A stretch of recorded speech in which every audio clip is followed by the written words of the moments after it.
we're back with WSJ Lunch Break. The Big Ten Collegiate Sports Conference is about to become the Big 14. And what is going to become of the beleaguered Big East? It is chaos out there on the football field. Rachel Bachman, though, is here, and she is a sports reporter here at the Journal who's going to help make sense of it, I think, because, gosh, that's a tall order for you.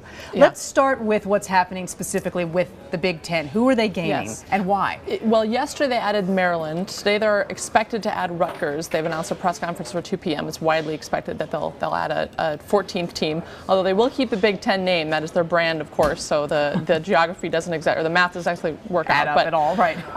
And so these moves really are a departure from what we've seen in the past. We've seen conference realignment, which, as you know, has become rampant in the college football world in recent years.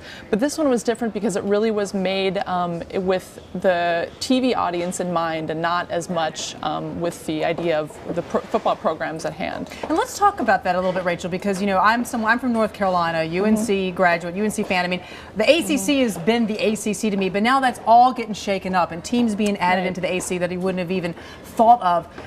It's happening not though because of the teams and how they're playing so much as what you're saying is about the TV market. Walk us through that change. I mean, that's a seismic shift. Right. Well, it starts with really the shift in how college sports operate, and the main revenues are now coming increasingly from TV rights fees. And so in the olden days, when all the money would come from spectators, or most of it anyway, then the importance was on big stadiums and so on and so forth. Now it's about these giant broadcast rights fees that college football can command. And what this move in particular does is it adds 2 members that really do not have great football pedigrees. Neither one of them is a decorated football program.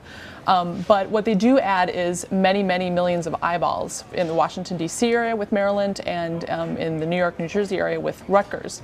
And that becomes important because when the Big Ten Network, for instance, the conference network owned by the Big Ten or controlled by the Big Ten, goes to sell its wares to cable providers, they want to be able to say we have X million subscribers. And if they can do that, they can get more money and thus perpetuates the success of the conference. All about numbers, but not necessarily those on the scoreboard. Now let's talk about Fox.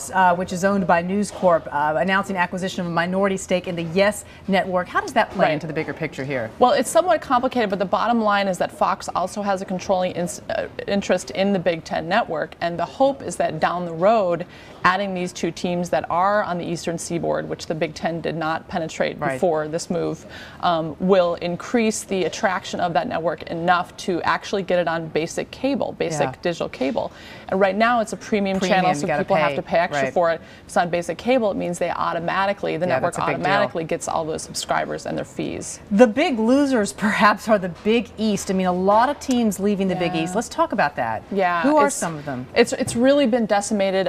Pittsburgh and Syracuse are scheduled to leave after this academic year, and there have been a lot of comings and goings in recent years, and the Big East really is suffering from the current trend, which is that football rules, football is what matters and sells, and it really has traditionally been a basketball conference. So it's struggling now to attract attractive football members, and it is in negotiations right now for a new TV contract, which should be very interesting with all this upheaval going on. Wow, it is not the conferences I grew up with. No. But it's chaos. Dogs and cats sleeping together. I don't know what's happening. Rachel Bachman, thank you so much for being with us. Thank you.